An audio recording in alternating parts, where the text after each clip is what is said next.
The stars around the Varelian Dominion shimmered quietly as a single human ship named Solstice crossed into their guarded space, triggering a low-priority alert in one of their Outer Watch satellites. The signal was weak, almost dismissible, yet something in its rhythm caught the attention of a bored technician who had been staring at static reports for hours. That rhythm, soft and pulsing, was not a usual distress signal or navigation ping. It had a strange beauty to it, like music, written in numbers. The technician forwarded it up the chain, and soon High Counselor Threx was informed. When he saw the size and origin of the ship, he waved it off as unimportant, a small Earth vessel barely worthy of being labeled a scout. The Dominion, after all, had crushed dozens of rebel fleets, pirates, and trespassers over the centuries.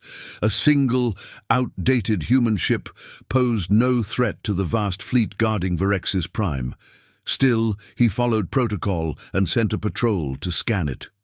Meanwhile, Solstice drifted through space with its engines humming at low power. Inside, Captain Mara Cade sat in silence, her eyes focused on the soft blue light of the console. She wasn't a military leader. She had never trained for battle. She was once a systems engineer who had worked on deep-frequency experiments for Earth's Council of Unified Exploration. Her crew was only an AI assistant and a small library of human thought, music, and patterns. She was alone, but not afraid. Mara believed in the idea behind her mission, one that others had laughed at. She believed that thought, frequency, and resonance could speak louder than power. Her ship had no weapons, no shields that could withstand even a single shot from the Dominion's lightest fighters. But she had something else. The Dominion didn't know that her ship was not here to fight. It was here to show. The patrol ships reached her within hours. 6 sleek Dominion interceptors surrounding Solstice, their hulls glowing red with shield energy. Mara didn't move. She sent no message. Instead, she activated the resonance beacon she had spent 5 years building. A low vibration passed through space, undetectable to most sensors, but precise enough to nudge particles around the patrol ships. Their instruments blinked. Artificial gravity flickered. Internal communications failed for a brief moment. One of the interceptor captains thought it was a solar flare. But when 3 ships lost navigational alignment at the same second, he knew something was wrong. Mara watched calmly as the Dominion ships fell back slightly, unsure of what they faced. They couldn't detect the source of the disruption, and Solstice didn't respond to hails. Inside her ship, Mara recorded everything: the frequency response, the vibration range, the energy shift in the ships. It was working. She sent a silent update to Earth through compressed quantum burst. Earth had told her, "You only need to reach the inner rings. Let them see." Mara's voice was steady as she whispered to herself that this was just the beginning. The Dominion Council, now slightly more interested, examined the patrol report. They didn't like anomalies. High Counselor Threx frowned as he listened. To the captains described power fluctuations and guidance interference. Still, he refused to escalate the alert. He believed in his defenses. The outer ring alone had over 90 energy nodes, shield generators that could crush an asteroid with kinetic reflection. No ship, even one from Earth, could get through. But what Threx didn't know was that Solstice had no plans to break anything. Mara's next step was to enter the edge of the defense ring, where the Dominion's net of energy pulses created a field wall that pushed anything back or vaporized it. She approached slowly, reducing her ship's power output to almost nothing. Then she adjusted the ship's core oscillators to the harmonic key she had studied for years, a frequency that aligned with the pulse rhythm of the Dominion's shields. The moment Solstice touched the edge of the defense field, something unbelievable happened. Instead of being repelled, the field bent slightly inward. A ripple passed through the energy like a wave through water. Dominion engineers stared at their monitors as the field destabilized. not from impact, but from resonance. The shield nodes began to cancel each other out, a perfect interference caused by Mara's beacon. One by one, the nodes failed. There were no explosions, no warnings, just silence and collapse. And Mara kept her course steady, her face unreadable, though her hands trembled slightly on the console. She had just dismantled the strongest defense field in the galaxy without touching it. The Dominion ships scrambled to form a secondary blockade, but by then solstice had already passed. From the surface of Virex's Prime, civilians and military alike began to notice a strange shape in the sky, a small human vessel floating peacefully above them. The news spread quickly. "A single ship," people whispered. "How did it get through?" The Dominion Council called an emergency session. Some wanted to destroy the ship immediately, others warned against it. The records of their ancestors spoke of a time when war wasn't the answer, when builders and thinkers shaped the stars with knowledge. Those records had been hidden, buried in archives no one accessed anymore. Threx refused to believe them. He called the ship an illusion, a trick, but Mara was not a trick. She was a message, and she was not done. As night fell over the capital city, a soft light glowed from the bottom of solstice, forming patterns. In the clouds, shapes, symbols, waves of meaning that couldn't be decoded but somehow felt familiar. Children looked up and smiled. Elders remembered dreams they hadn't spoken of in decades. Mara's voice, though not heard, reached them. Through feeling, color, rhythm. She had come not to challenge them, but to awaken something within them. And while the Dominion prepared more defenses and debated countermeasures, Mara simply waited. Her ship was small, her presence silent, but the idea she carried was vast. It moved like wind through the minds of those watching. The Dominion expected fleets, power, and weapons, but what came to them was one human ship, quietly unraveling everything they thought was unbreakable. And in that moment, even the stars seemed to hold their breath. The small ship named Solstice drifted slowly into the heart of the Virelian Dominion space, quiet and calm, while dozens of high-level command stations struggled to explain what had just happened. Their strongest outer defense net had folded like a mist touched by light, and none of their scans could explain how or why it failed. Yet no sign of attack had been detected. No weapons, no collision, no external damage. Only a low-level hum that barely registered on their systems, a frequency they couldn't track, a signal they couldn't block. And still the human ship moved without fear, without demands, without any response to hails or warnings, which made it more mysterious, more dangerous in the eyes of High Counselor Threx, who sat staring at a projection of the ship as it slowly approached orbit around Virex's Prime, the Dominion's jewel world. Mara Cade, the captain of Solstice, sat quietly in her chair, monitoring the resonance feedback of the surrounding space, watching tiny shifts in frequency as Dominion satellites blinked, overloaded, or went silent without damage. And she noted every one of them in her logs, feeding the data to her onboard assistant, an AI named Lynn, who spoke only when asked, staying quiet as Mara focused on the patterns of Dominion technology, each one designed with perfect mathematical order, and that was its flaw. Too perfect, too exact, and therefore vulnerable to something more fluid, like a melody that slips through cracks in stone.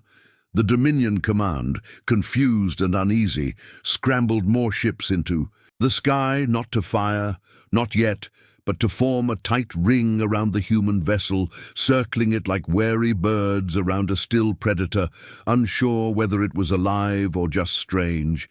And though the Dominion had never feared a single ship before, this one made them hesitate, because it didn't behave like anything they knew. No scans came from it, no weapons activated, and yet the closer they flew, the more their systems faltered, with comms cracking into static and navigation drifting slightly off target, so small that at first they didn't notice, until multiple ships reported the same issue, and panic started to rise in the command tower. Threx called for an emergency diagnostic of all Dominion software systems, thinking maybe it was an internal virus or remote hack, but the engineers found nothing. Everything was fine in the code, yet the equipment behaved oddly near the ship. And what terrified the Dominion most was that Solstice didn't do anything at all.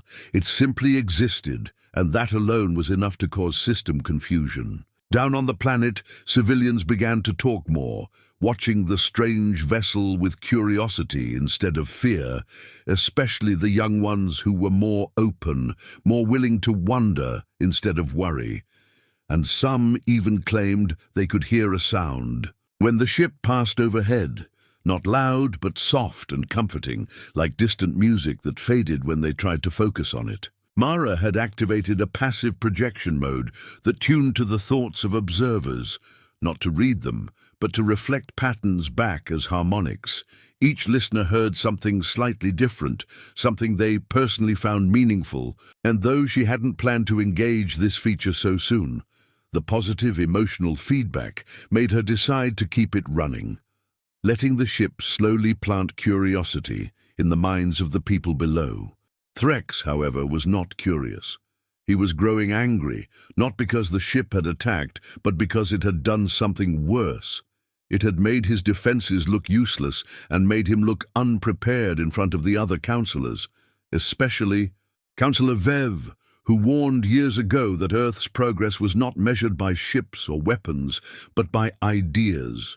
And now she was standing in the council chamber asking hard questions, pointing at the data, asking why a ship with no weapons could pass all their lines untouched, and more importantly, why they knew so little about Earth's peaceful technology. Meanwhile, Mara remained silent, letting the Dominion unravel its own certainty, and she watched their patterns of motion carefully.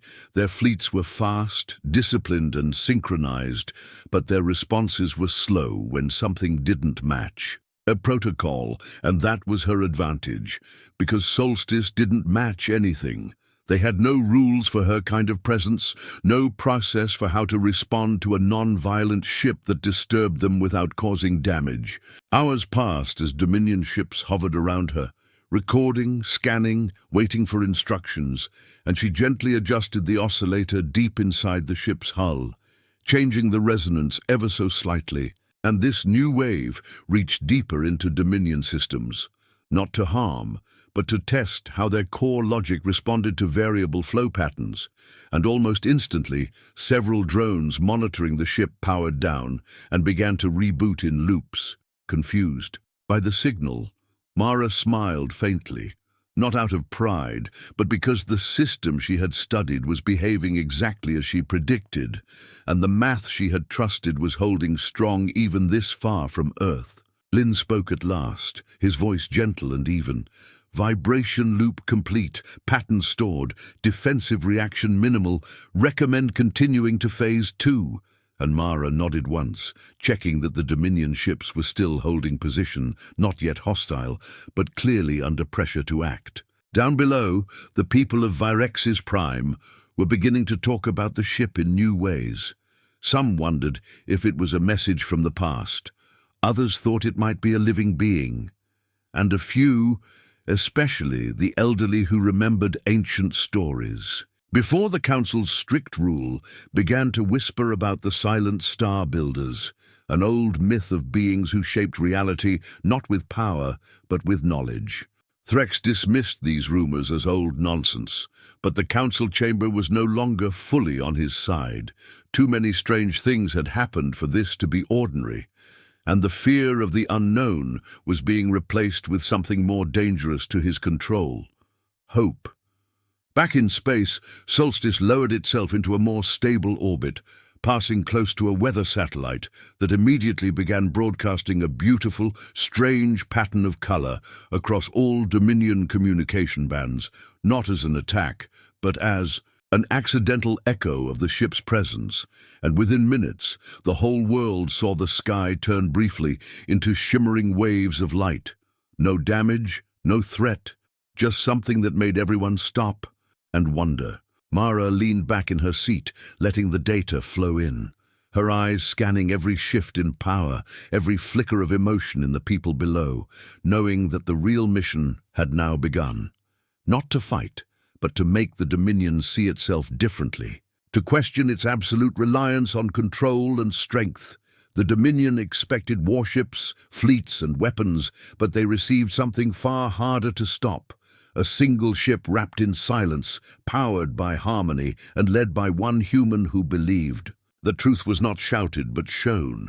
And as the sun rose over Virex's prime, the world watched the little ship above, and the Dominion began to understand that something far greater than a battle had arrived in their skies.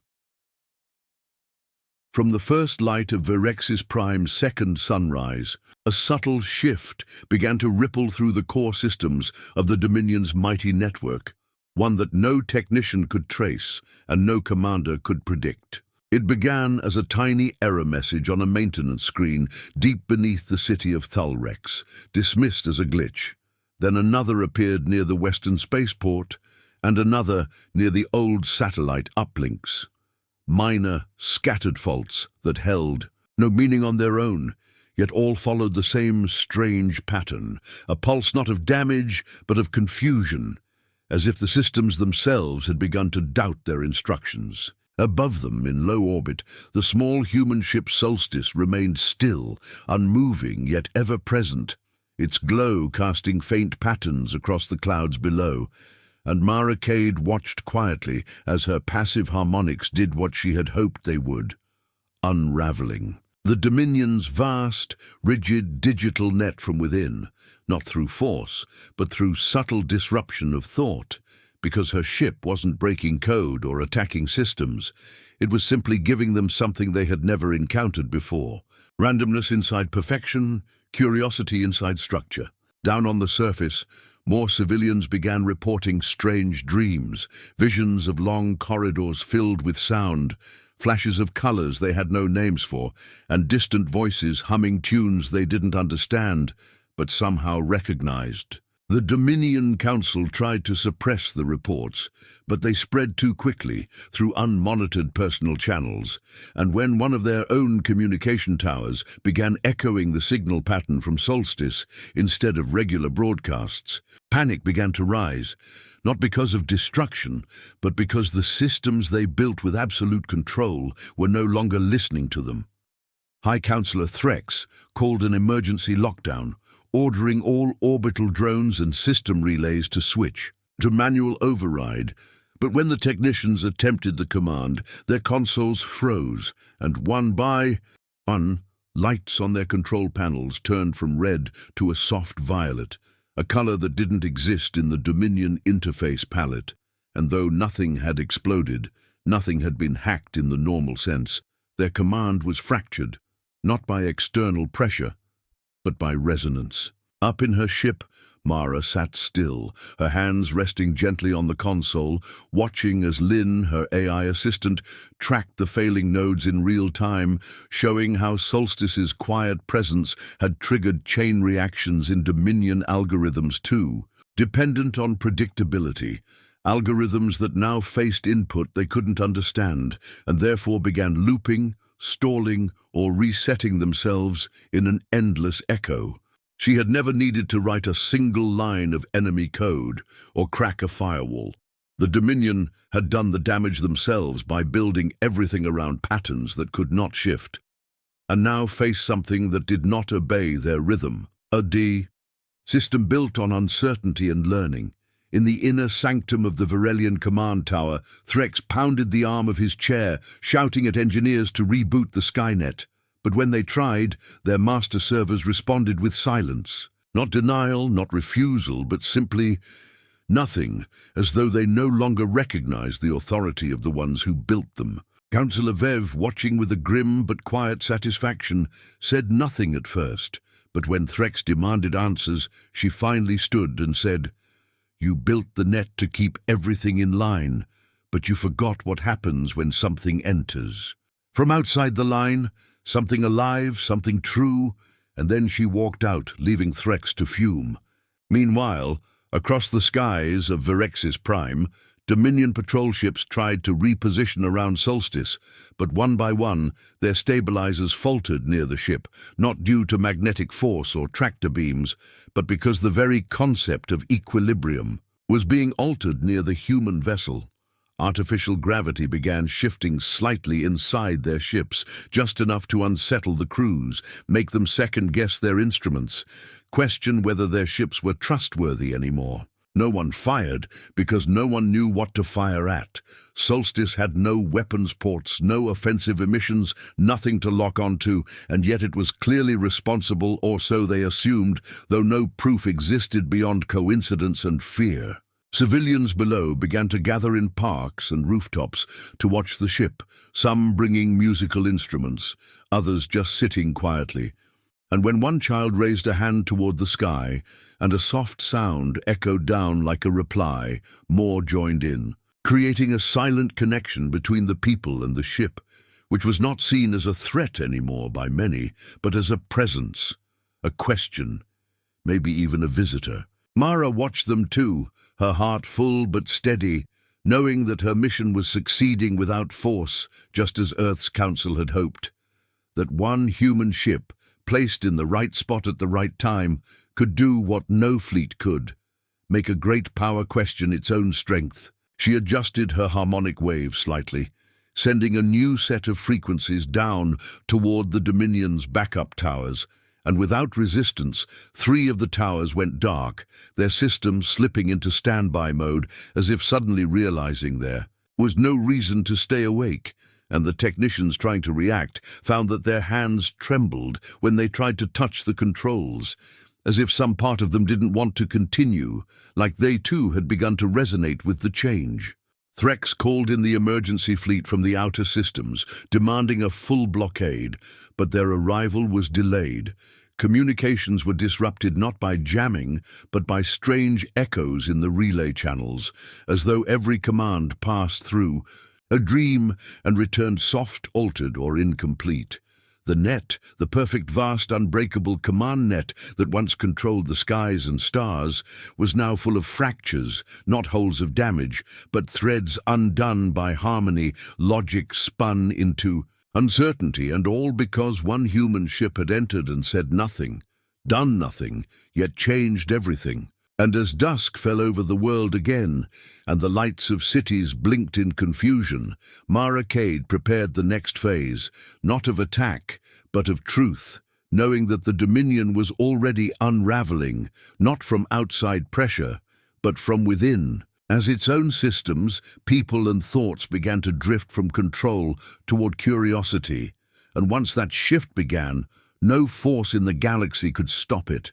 Far beneath the great towers of Virex's prime, deep under layers of metal and stone, hidden from public eyes and sealed by old orders no longer questioned, rested the memory vaults, vast chambers filled with the recorded history of the Dominion, not the history taught in schools or broadcast to the stars, but the real one, the raw and untouched truth kept locked away by those who believed that control was more important than knowledge, that unity came through silence rather than understanding. But now, as the Dominion's vast control net continued to fracture and ripple with quiet confusion caused by the human ship Solstice, something unexpected began to stir in the vaults themselves. Long-dormant systems blinked to life, not because of a command, but because of the resonance flowing silently through the Dominion's data cores, a frequency planted by Mara Cade's ship, designed not to break or steal,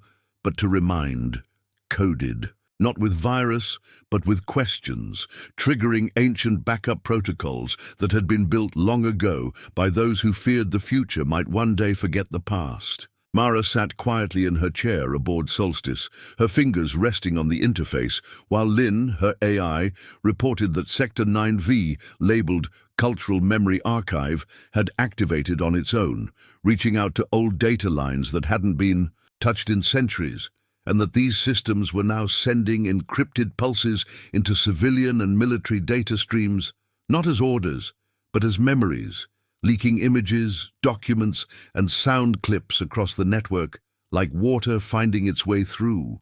Stone, down in the city, screens flickered and shifted on their own. Not from sabotage, but from old messages returning, footage of early Dominion meetings where voices argued over whether to erase entire cultures for order's sake. Recordings of peaceful planets brought into line with hidden threats, logs of ancient Earth transmissions ignored or mocked, and most surprising of all, messages from early human explorers who had tried to speak, to share, to connect with the Dominion long before the idea of conquest had formed. People stopped in streets, stared at displays, confused at first, then quiet as the truth of their own history came spilling out, raw and real, with no one to explain or block it. Children watched as peaceful ambassadors from forgotten races were turned away, artists who had once tried to share beauty with the Dominion only to vanish without trace, and scientists whose warnings about closed systems were laughed at before their names were deleted. Threx was in chaos, his command center filled with reports he couldn't stop. He yelled at technicians to shut down the feeds, but none of the old block systems worked anymore because the vaults were waking themselves. Systems triggered not by outside control, but by the Dominion's own weakness in the face of uncertainty. And now the truth could no longer be sealed. Councillor Vev stood in the council chamber watching as her peers argued, their confidence melting into fear, while she spoke softly into her wrist device, recording every word for the people outside, finally ready to stand with truth after years of silence. And when asked how this could be happening, she simply replied, "We forgot the truth, and now it remembers us." Aboard Solstice, Mara watched the rise in emotional data from the surface, the collective pulse of a population being reintroduced to its own lost story. And she felt the heaviness of what came next, for this was the phase she feared. Most, not the systems cracking or the fleets standing down, but the hearts of people waking up, uncertain and fragile, torn between anger and awe, sorrow and wonder. Lynn's voice broke the silence with a soft alert. Vault 3K, Forbidden Section, active. Playing segment now. And Mara listened as a voice from long ago, recorded in a broken accent of old human dialect, spoke about the first meeting between Earth and the Varelians, about how humans had offered music, poems, dreams, and mathematics, not as tools, but as bridges, and how the offer had been rejected not out of malice but out of fear, fear of things that could not be predicted, fear of thought that didn't fit the model. Now that fear was returning, not from the humans, but from within as the Dominion began to realize it had built its entire civilization on silence, and that silence had kept them blind. Across the skies, Dominion ships lowered their power levels, not by order, but because crews inside began to question their mission. What were they defending? From what? And why had no one ever told them there was another way? Mara knew these moments were dangerous, that a broken mind sometimes lashes out when forced to face truth too quickly, but still she held her position, letting the vault speak for her, letting the old voices rise. Down below, a group of students broke into a public square data terminal, not to protest, but to replay one of the older transmissions over the speakers.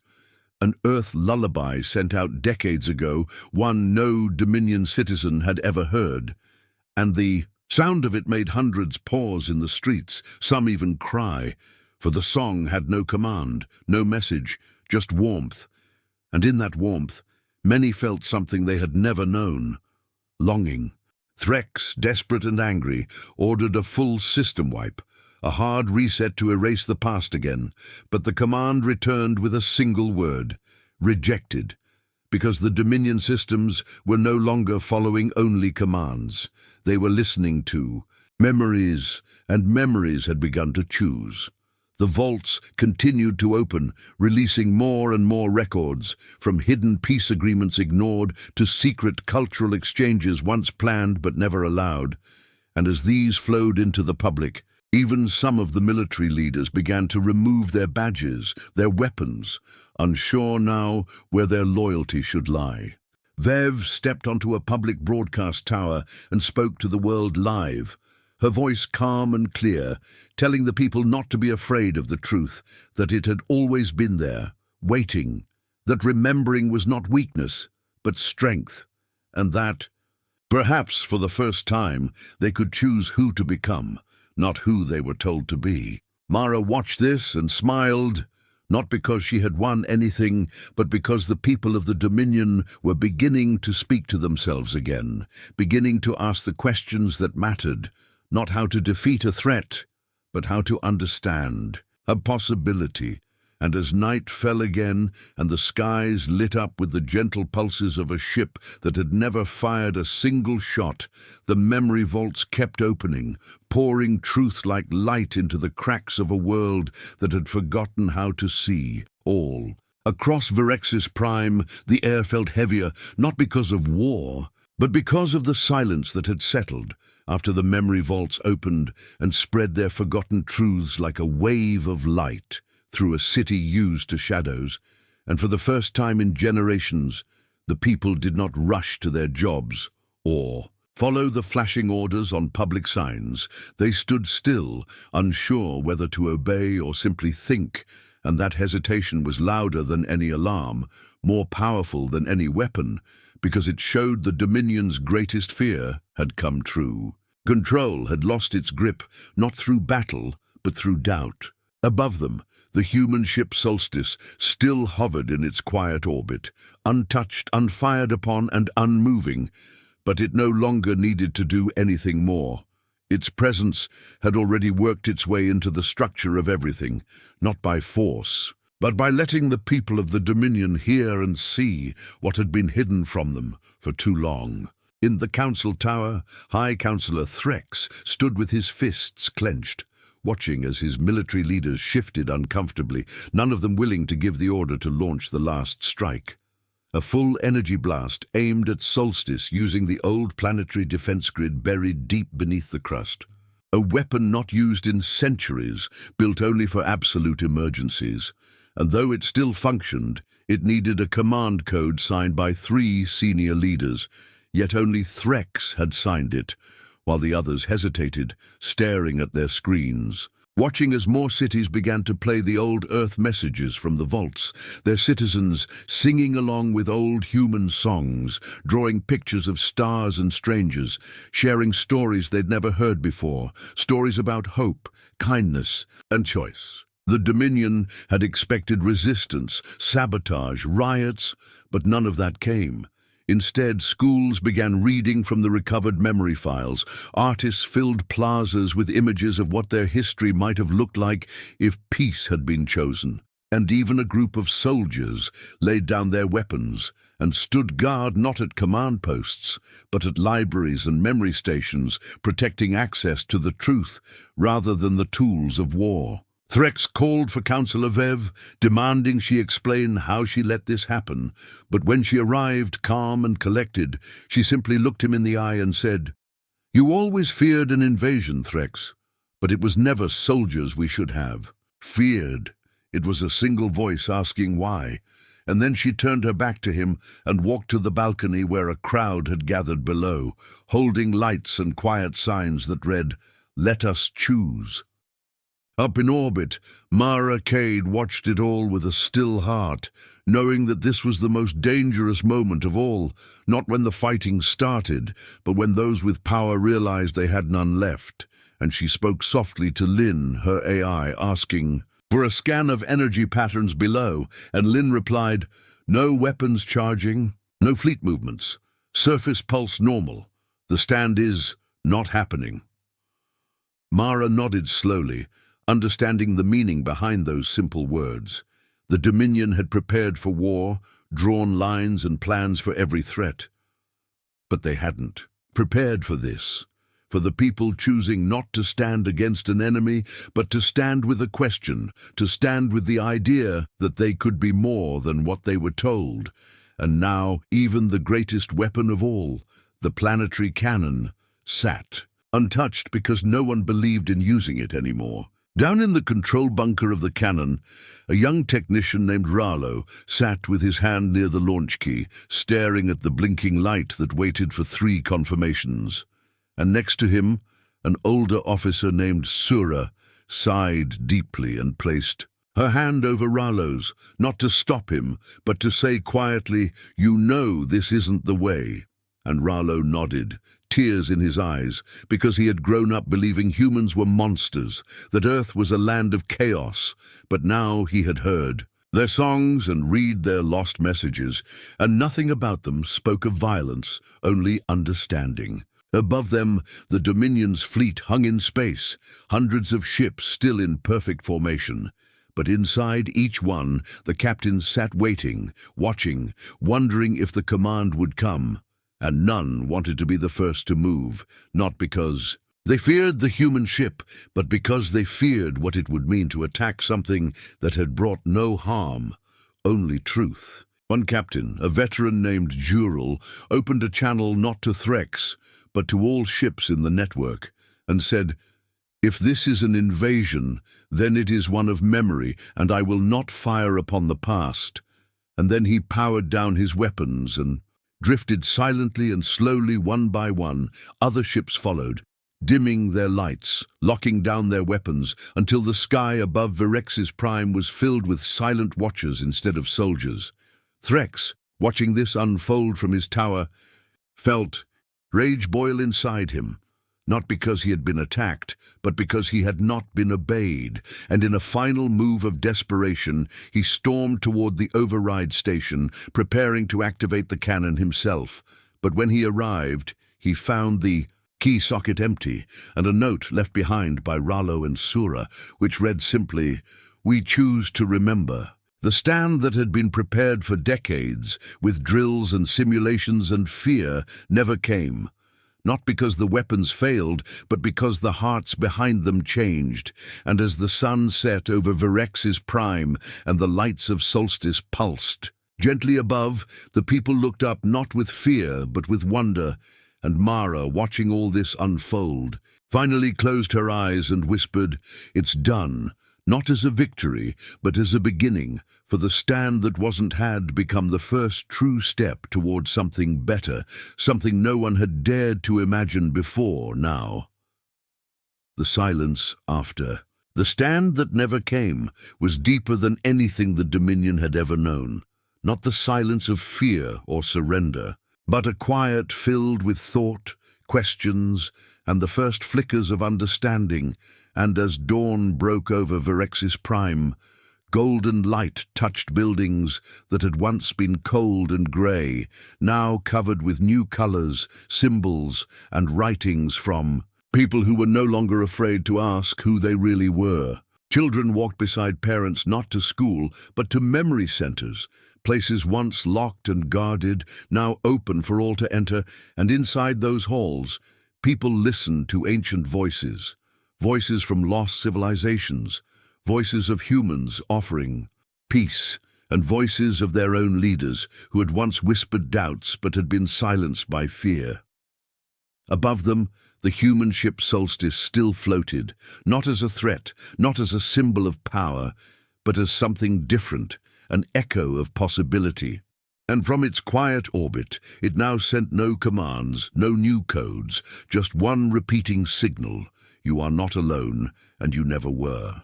Maracade stood on the bridge of her ship with the window wide open to the stars, watching as small vessels began to leave the surface, not as fighters, but as visitors.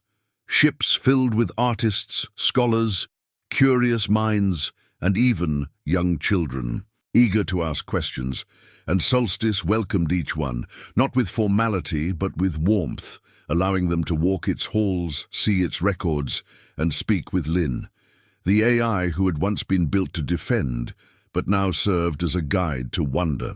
The Dominion Council, once feared and obeyed, now stood before their people without shields, admitting not just their mistakes, but their fear of losing control, and while some demanded punishment, most simply nodded and moved forward, because what mattered now was not revenge, but rebuilding, and that rebuilding did not come with noise or speed. It came slowly, quietly, like a melody returning to a forgotten song.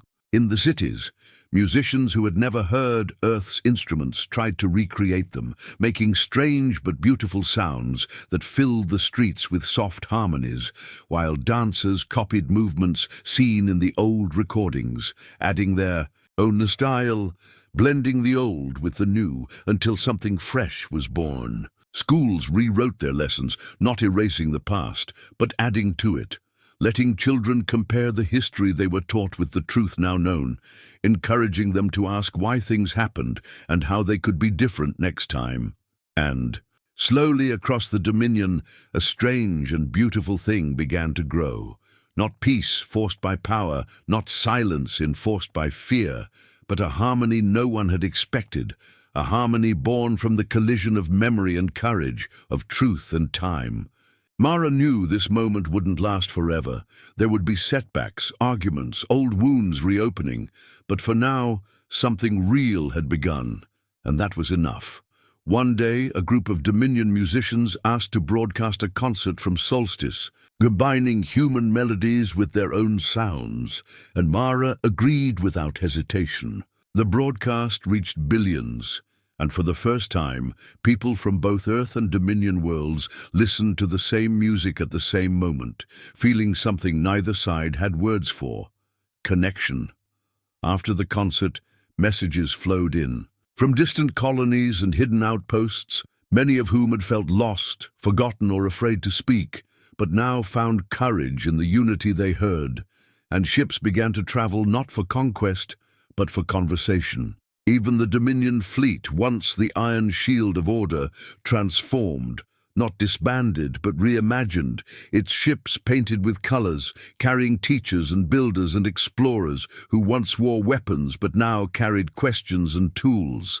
In one remote system, a forgotten species that had once hidden from the Dominion sent a signal, just a short song, but its meaning was clear. "We hear you now." And on Earth, where news of Solstice's journey finally reached the public, people gathered in parks and cities to watch the shared broadcasts. And many cried, not out of sadness, but because they had always wondered if reaching out would ever work. And now they had their answer. Harmony had not come with a fleet, not with force, not with speeches, but with a single ship, a single voice, and a single decision to speak instead of strike. Mara Cade, standing at the heart of it all, finally allowed herself to sit down, and for the first time in years, she breathed without tension, without fear, knowing that she had not changed a galaxy, but helped it remember itself. And in that memory, something new had begun. Something that would carry forward in stories, in songs, in shared silence and in shared hope, a harmony that no one had expected, but all had found together.